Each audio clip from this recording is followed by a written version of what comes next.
and welcome to my channel. We're up to the rising sign of Scorpio. So Scorpio rising, for the rest of December, it may also move into a bit of January next year as well, because I'm so late posting them, getting them done. Yeah, Mars retro has been kicking my butt, but hey, whatever. Anyway, the video for the astrology, as it were, the astrology highlights video is on my community tab, first post at the top, and you just click on the video and there you've got it. Even though we're halfway through the month, there's still quite a bit that you can gain from that video, because I talk about some pretty gnarly aspects in the second half of the month as well as Mars retrograde, of course, and there's still the new moon at the end of the year as well. So that video is not a card reading. It's showing the charts and talking about the astrology and the aspects, because there's some gnarly aspects to sort of maneuver through for the second half of this month. Yay, but anyway. Other than that, check my pinned comment on this video, and also in the description box of this video for some links you might find helpful. So with that being said, let's get on to the reading and see what came through for you Scorpio risers. I have to pull up my sleeves. Yeah. Whew. Yeah, it's quite warm over here as well. But yeah, I've had a bit of a tough time with Mars coming into retrograde the last couple of months specifically. Anyway, this is about you. Wow, Hygeia. Okay, she's an asteroid, and she's about, as the name suggests, health and hygiene, which isn't necessarily based solely on physical health and hygiene. It could be spiritual, it could be social. What are we feeding our mind, body, and soul kind of thing. What else are we? Waning gibbous moon. Okay. So this is directly after the full moon. This is a 3-day window. So as I'm recording this, it's smack bang after the new moon. So it's in this phase already. Not new moon, full moon. It's in this phase already because the full moon happened on the 15th. So we're talking from the 15th to the 18th. Well, hopefully if I can get this up quick enough, it'll still have that time frame. If I haven't, or if you see it after that fact, then consider what came up through there, because this is full moon energy and releasing what's not healthy. Mercury. Well, Mercury's in post shadow now, I think. It was in Ophiuchus and then Scorpio. True Sidereal. I think Tropical probably said he was in Sag, but he's not. Aquarius. That's 4th house, home and family.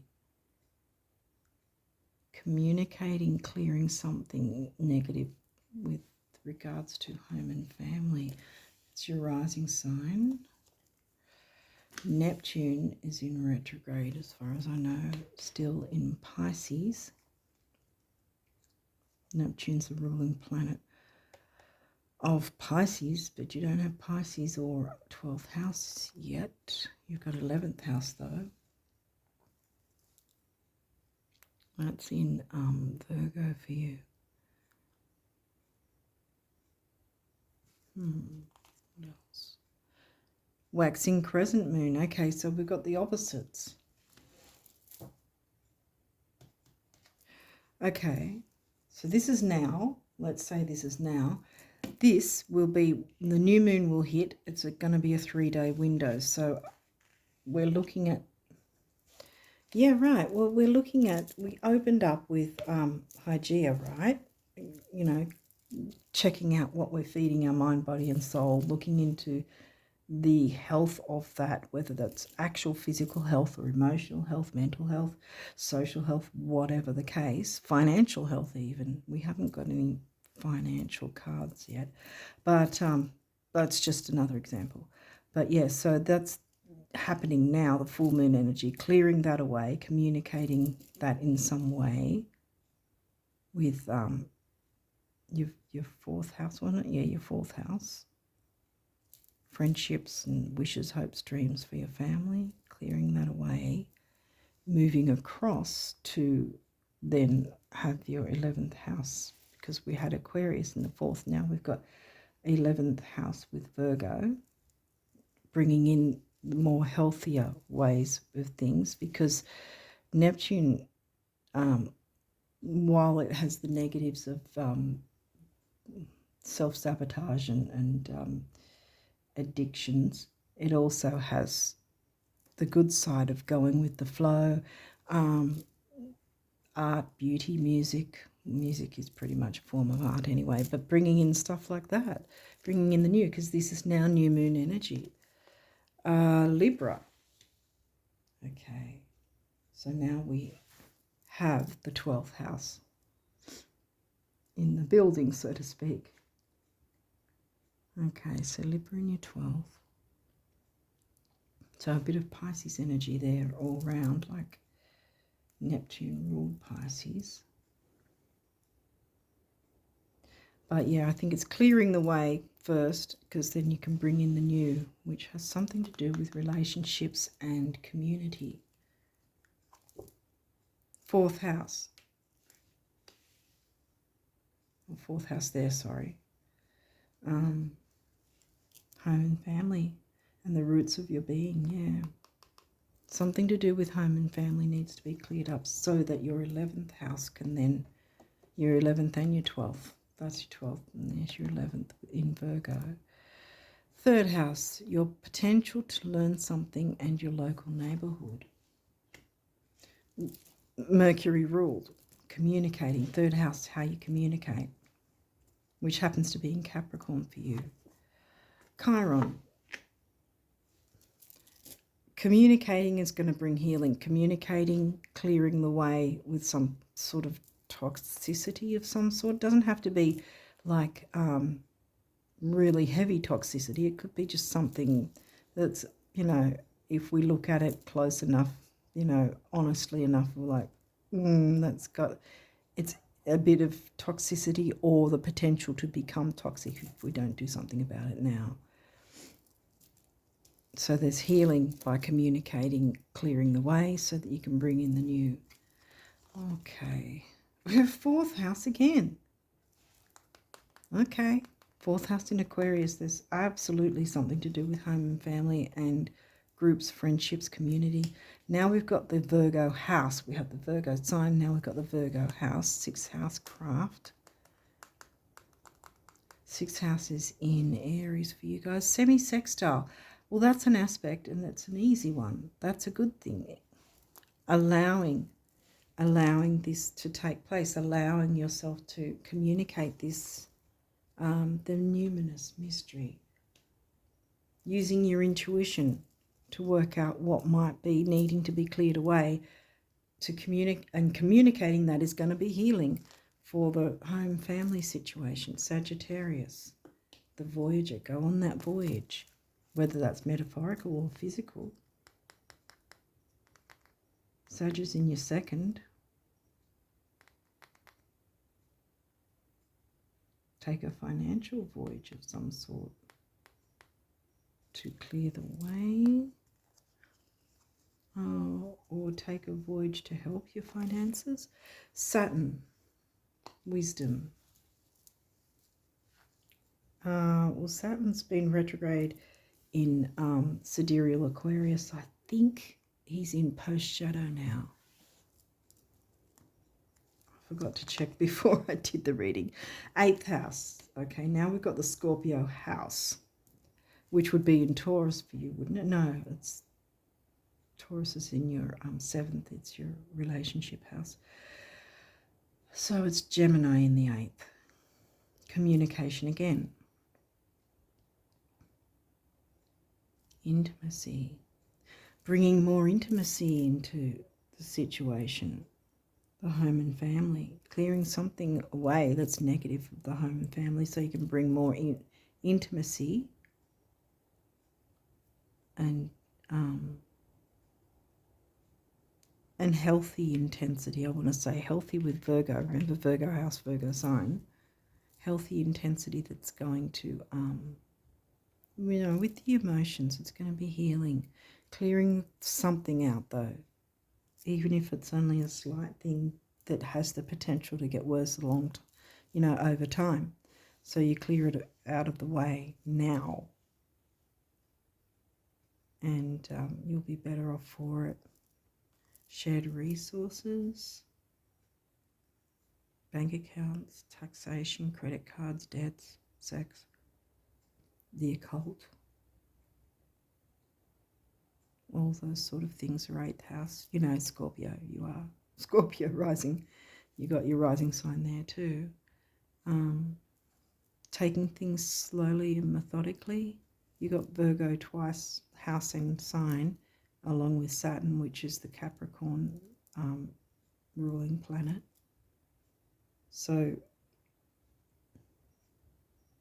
using that time frame to clear things out, those few days at least, or maybe make a start to working that out around that time, which is pretty much as I'm recording it, as I said. And if you see this after the fact, then you can take a think back to what was moving around at that time within your experience. In any case, it's clearing the way to then work on the new moon energy at the end of the year to bring in your hopes, wishes, dreams, desires, which happens to be in Sidereal Sag, the new moon at the end of the year. These may have reversals, but we'll walk through it. Good, this is not a reversal. 4th house, home, healing for some sort of home dynamic, home family.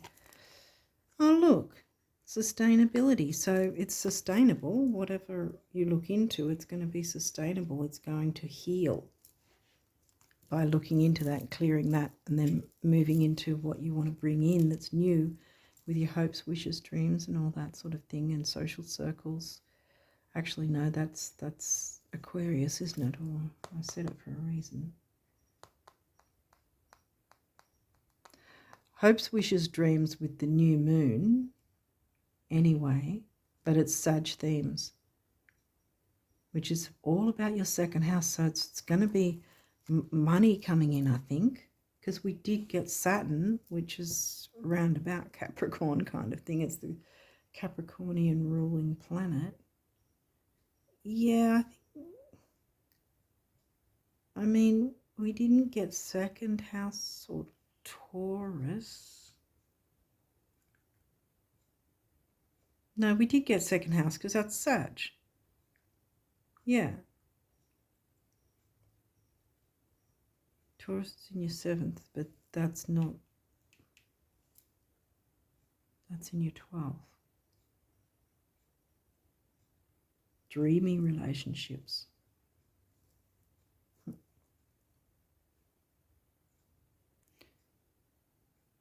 New moon's going to be in True Sidereal Sag, though. So it's going to have a lot to do with your finances in a good way. I think it's going to be, yeah. And because it's the Gregorian New Year, you're starting the year off with a new moon, quite frankly, even though it's right at the smack bang end of December. That new moon phase, that 3-day window, is still going to kick over to the start of January, the new year, Gregorian New Year. The actual New Year starts around April when it's Aries season. Yeah, so it's bringing in the new. There's going to be some finances are better. Something that has potential to not be good needs to be communicated, cleared, and healed in some way, because then it's going to open the way for money to come in and things to look a lot better for you in 2025, I want to say. Domestic harmony. Can't make this stuff up. Home. Healing.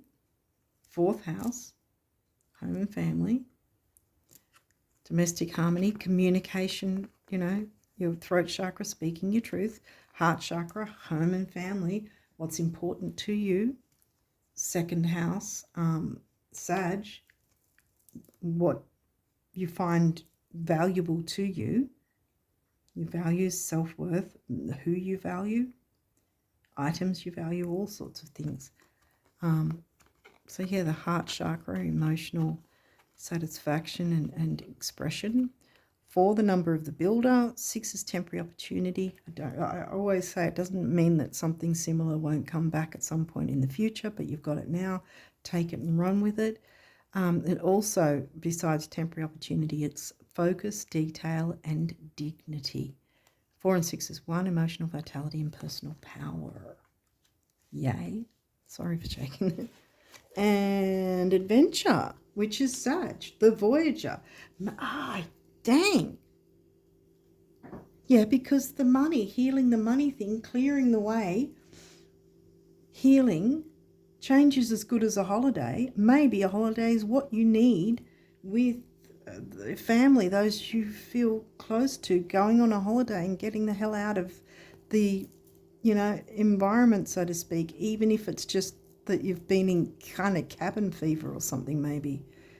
You know, taking those you care about on a voyage, because there's a plane here, adventure, and this is the healing colour of turquoise. The crystal stone turquoise is all about healing. And then this is the heart chakra again, you know, green again, the heart chakra colour.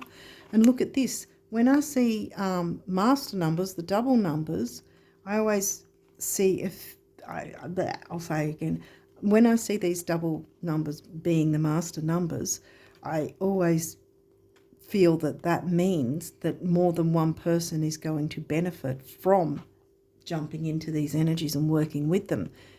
You know, more than one person, which includes you. You know, one 5 on its own is freedom and change. You got 2 there. Freedom and change for everybody. Freedom, you can have freedom within relationships. Freedom in relationships doesn't mean everyone splits apart, you know. You can have freedom within relationships and still have a really wonderful time together, you know. And 5 and 5 comes to a 1 again, which ironically, put both of those together and you've got 11, you know. Number 11.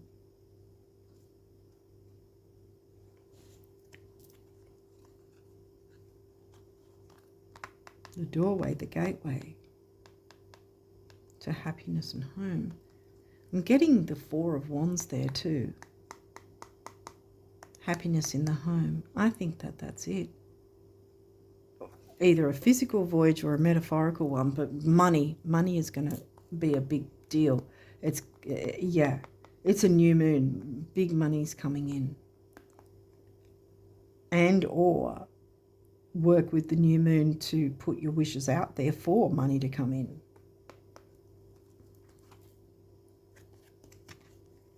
Because it's going to be in your second house. You want to work with that. Well, you can. If it was just about surviving, getting by and keeping things the way they are, then how would you explain your wild imagination? If it was just about sacrifice, selflessness and altruism, then how would you explain your burning desires? And if it was just about thinking, reflection and spiritual stuff, then how would you explain the physical world? Get the picture? Want it all? That's what it's there for. Vroom, vroom, the universe. Want it all? It's here. Right for the taking. It's all yours, Scorpio risers. Jump in. Self-criticism. We, your angels, ask you to please be more compassionate towards yourself. Observe the times when you have critical thoughts about you and make an effort to replace these negative thoughts with positive, loving ones. You are a wondrous being of light, even if at times you think you are less than perfect. Remember that God and divine perfection exist in all things. No need to be self-critical. I mean, that's the thing too. We can kick ourselves for not doing something a certain way, or you know, doing something or not doing something, you know, instead of whatever. Hopefully you get what I mean. But there's, yeah, if you are in that self-criticism energy, there's no need for it. Just, this will clear. Just needs to be talked about a bit. Peace. Calm your thoughts and move your awareness to a peaceful space inside your heart. Feel the ebb and flow of love, the eternal movement of the stars. Your life is forever unfolding to greater spheres of love. Relax and do not worry about anything, for all is well. You will soon enter a time of well-earned peace and tranquility. See? Domestic harmony. Bam.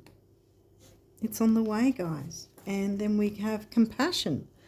Dearest one, be compassionate towards yourself. Surrender the self-criticism and fear that has you believing you need to improve in order to be worthy.